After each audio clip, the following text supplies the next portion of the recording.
Assalamualaikum and hi, my name is Aqil bin Suhaimi and we are from Group 1 and my group members consist of Shahrul Muzammil bin Shaari, Siti Sarah binti Hairudin, Ahmad Darwicheh and also Tarik Adel. And we are going to present about issues in personal selling and I'll pass it to the next panel, Ahmad, for his presentation about issues in personal selling. Hello everyone, my name is Ahmad Darwicheh and I'll be talking about the first issue in personal selling. One of the issues in personal selling is message inconsistency, which happens when the brand loses control over the sale. Once the product is in the hands of retailers who did not receive enough information about the products, demographics, tone of voice, and brand positioning, this information is essential to put you ahead of your competitors. Numerous issues and lost sales might result from inconsistent brand messaging. The solution is to make sure that information is pertinent, timely, ongoing, and provided to the appropriate audience. You can maximize sell through and recover some control by providing salespeople with the information they need to promote the product on your behalf. Adopting digital sales enablement is the best method to ensure that your brand messaging isn't getting diluted. With the use of online training tools, you can provide retailers with fresh training as often as you like. Nothing is going to get lost in the cracks. More contented consumers, fewer returns, higher sales, and consistent brand image will all be the obvious outcomes. One of the biggest disadvantages of personal selling is that it is not cost effective. It is a relatively expensive method of selling, and there is a requirement of high capital costs, which means not everyone can use this method, and it is not guaranteed that it will work, because it cannot reach a big number of customers like advertising, for example. That is why advertising is what a large number of companies like to use more than personal selling nowadays, because it reaches a lot more customers than personal selling does. Small businesses cannot rely heavily on personal selling, because they have a limited number of capital, but big corporates need to use it more often because its benefits are huge and it can increase customer loyalty by a lot.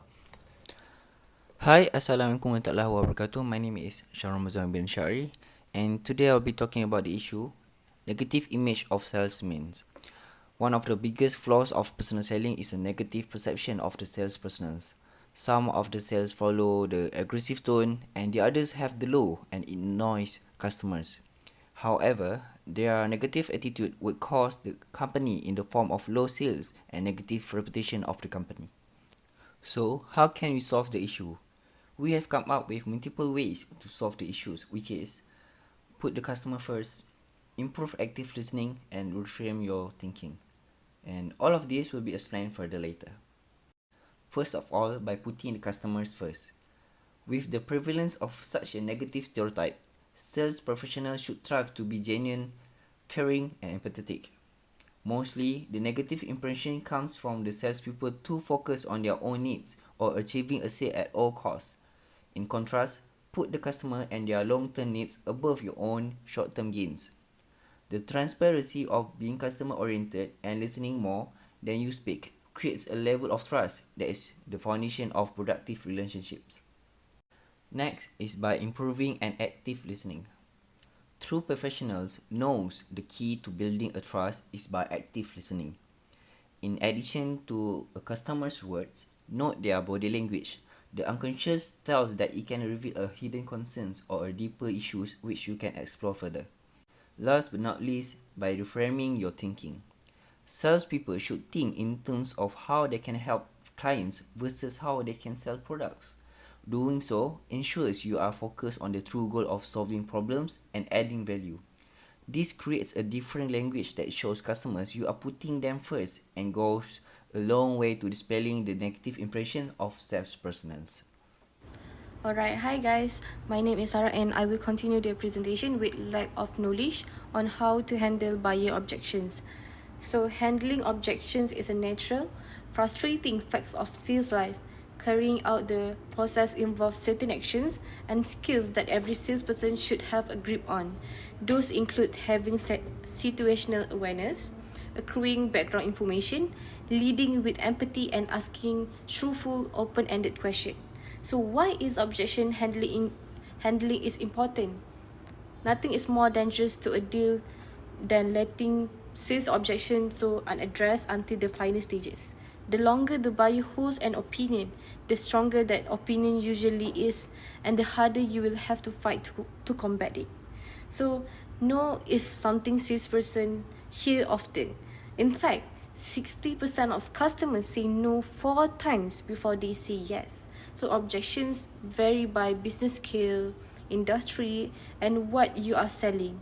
But knowing and preparing for the most common objections can help you close more sales. But the most effective way to handle objections is to craft your own response. Okay, so I will continue with the common buyer objections. So there is 4 common buyer objections, and the first one is, I don't understand your product. So if your customer literally don't understand about your product, that is a bad sign, because maybe your product is unclear or too complicated. So the customer did not understand the product. This might be a factor of them not buying your product. So the next one is too expensive. So price objections are the most common type of objections, and are even voiced by prospect or customer who have every intention of buying. So beware of the moment you start focusing on the price or as a selling point. You have to reduce yourself to a transactional middleman. Instead, circle back to the product's value. So you have to explain more about the product instead of focusing on the price. So the third one is, I am not interested. So there is some customer that is very straightforward, and they just say that, oh, I'm sorry, I'm not interested with your products. So you have to figure out how to cope with this statement that they not interested with the products. Maybe every person have their own preference, so you have to talk with your customer what is the things that they like, the color or the shape of the products. So you need to communicate more with the customer.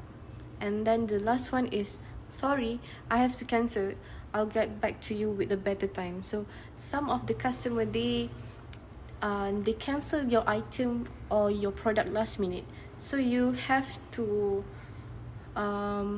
think on how to handle the problem, because maybe they have their own explanation or reason why they have to cancel their order. So this is some of the common buyer objections, or how they want to reject the offer.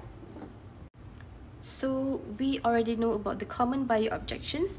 Now I will tell you how to respond with the situation that I have mentioned before.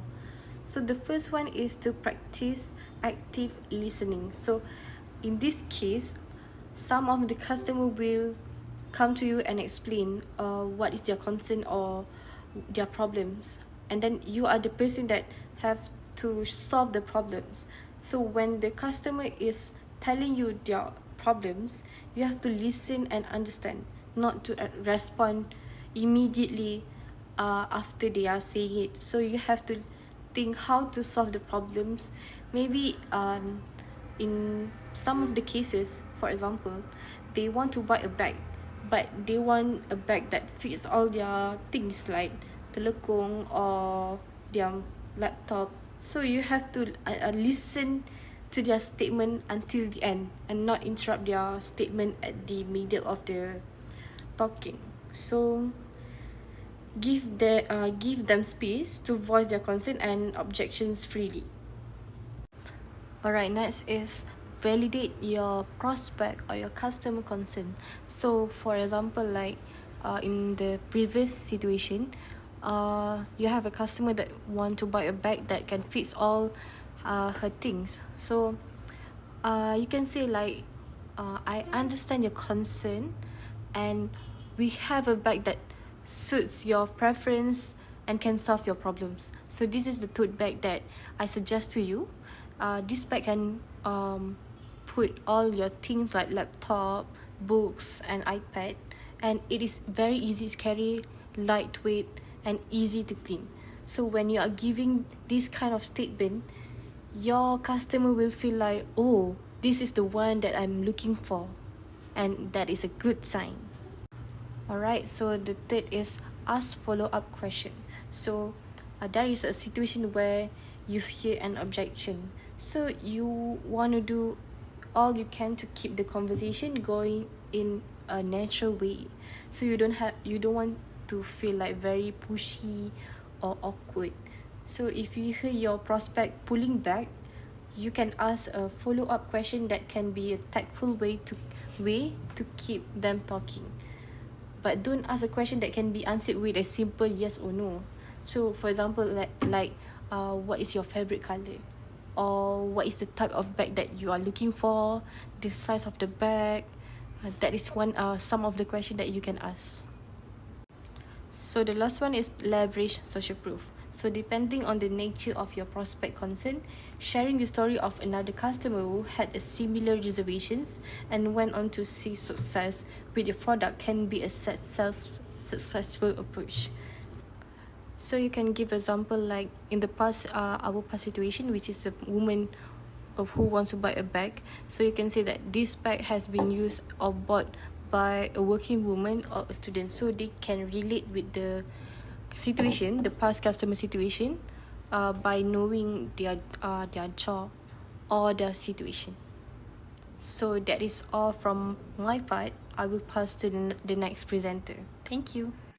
Okay, hi. So for this scene, it explains how employees' lack of efforts in helping customers can affect store's performance and what is the solution can be used for these issues. Moreover, this issue has also been at almost every retail store, and extra attention is needed to keep an eye on these irresponsible employees. Okay, so as for the solution, there are three examples which our employees should be more responsible in doing their job and what they are required to do. Therefore, they should assist the customer to ease their decision making. Then, by providing proper training for the employees, as this will make them work in a more effective and efficient way possible to maximize their productivity. Last but not least, store managers should supervise and keep an eye on employees' behavior. Having employees with great ethical behavior at the workplace will attract customers. Plus, this positive behavior will make customers feel comfortable to shop at the store. All in all, a company's success comes from within the management and employees itself. Having a good positive environment among the employees and staff members will result in good behavior overall. Hence, all employees will enjoy doing their work that is given. Due to this factor, customers will also feel comfortable and experience a good customer service provided by the employees.